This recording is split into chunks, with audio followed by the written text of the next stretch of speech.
নমস্কার দর্শক বন্ধু, আমি দীপাঞ্জনা চলে এসেছি টিটিভি বাংলার পক্ষ থেকে আরো একবার। আমাদের আজকের আলোচ্য বিষয় হচ্ছে শেয়ার মার্কেট বা স্টক মার্কেট। শেয়ার মার্কেট বা স্টক মার্কেট হচ্ছে এমন একটা জায়গা যেখানে শেয়ার বা স্টক কেনা সম্ভব। এটা কিন্তু সরাসরি কোনো ইনকাম করার জায়গা নয়, এটা একটা ইনভেস্টমেন্টের অপশন বলতে পারেন। যেমন ধরুন, আমরা অনেকেই বাড়তি যে আমাদের টাকা, অতিরিক্ত টাকাটা সঞ্চয় করি ব্যাংকের ফিক্সড ডিপোজিটের মাধ্যমে, রেকারিং ডিপোজিটের মাধ্যমে, মিউচুয়াল ফান্ডের মাধ্যমে। এবার সেখান থেকে কিন্তু আমরা খুব বেশি রিটার্ন বা ইন্টারেস্ট পাই না, কিন্তু শেয়ার মার্কেট হচ্ছে এমন একটা বিনিয়োগের বিকল্প যেখানে আপনি ইনভেস্ট করলে অন্যান্য মাধ্যমের তুলনায় অনেক বেশি আপনি আয় করতে পারবেন। আবার সেরকমই এখানে রিস্ক অনেকটা বেশি থেকে যায়, মানে যে টাকাটা আপনি ইনভেস্ট করছেন সেই টাকাটা সম্পূর্ণভাবে ডুবে যাওয়ার একটা সম্ভাবনা কিন্তু এখানে থাকে। এবার শেয়ার মার্কেটের মধ্যে লিস্ট করা যে কোম্পানিগুলো, বিভিন্ন কোম্পানিগুলোর মালিকানা যে অধিকার যেগুলো, সেগুলো কিন্তু ইউনিট হিসাবে প্রকাশ পায়। এবার ধরুন আপনি কোনো একটা কোম্পানি, মানে ধরুন এক্স নামে কোনো কোম্পানির 100টা শেয়ার কিনেছেন, তার মানে আপনি ওই কোম্পানির শেয়ার হোল্ডার হিসাবে পরিচিত হলেন, বা আপনি একজন আপনি 100 ইউনিট শেয়ারের মালিক এবং একজন শেয়ার হোল্ডার। এবার আপনি কিন্তু যে কোনো সময় ওই 100টা শেয়ার বিক্রি করে দিতে পারেন। এবার আপনি যখন কোনো কোম্পানিতে ইনভেস্ট করছেন, তো আপনি একজন ইনভেস্টর হিসেবে পরিচিত হচ্ছেন। তো কোম্পানি যদি লাভ হয়, সেক্ষেত্রে লাভের একটা অংশ কিন্তু আপনি পাবেন।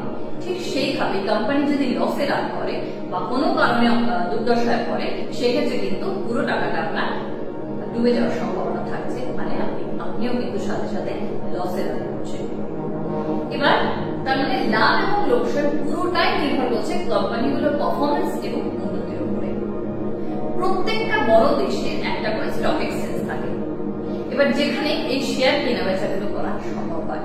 স্টক এক্সচেঞ্জের আবার দুটো মূল ভাগ আছে, একটা হচ্ছে প্রাইমারি মার্কেট আর একটা হচ্ছে সেকেন্ডারি মার্কেট।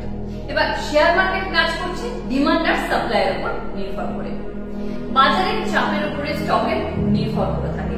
যেমন ধরুন, একটা কোম্পানির শেয়ার বিক্রির তুলনায় লোকেরা বেশি করে কিনতে চাইছে, মানে সেক্ষেত্রে তখন কি হচ্ছে, স্টকটার চাহিদা বেড়ে যাচ্ছে, ফলত দামটাও বেড়ে যাচ্ছে। ঠিক সেরকম ভাবে যখন কোনো কোম্পানির শেয়ার কেনার তুলনায় বেশি বিক্রি করা হচ্ছে, তখন কিন্তু সেক্ষেত্রে স্টকের চাহিদার তুলনায় সাপ্লাই বেড়ে যাচ্ছে।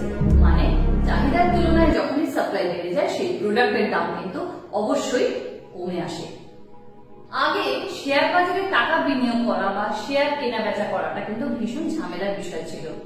এখন কি হয়েছে, এখন অনলাইন বলুন অফলাইন বলুন, যে কোনো মাধ্যমে কিন্তু আপনি শেয়ার ট্রেডিং করতে পারবেন।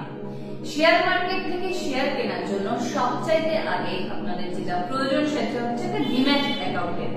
এবার ব্যাংক অ্যাকাউন্টের মাধ্যমে আমরা যেভাবে টাকা রাখি, সেরকমই ডিম্যাট অ্যাকাউন্টের মাধ্যমে আমরা কিন্তু এই শেয়ারগুলোকে রাখি। যদি আপনি শেয়ার মার্কেটে টাকা ইনভেস্ট করার কথা চিন্তা করেন, তাহলে সবার আগে এই ডিম্যাট অ্যাকাউন্টের আপনার থাকাটা জরুরি।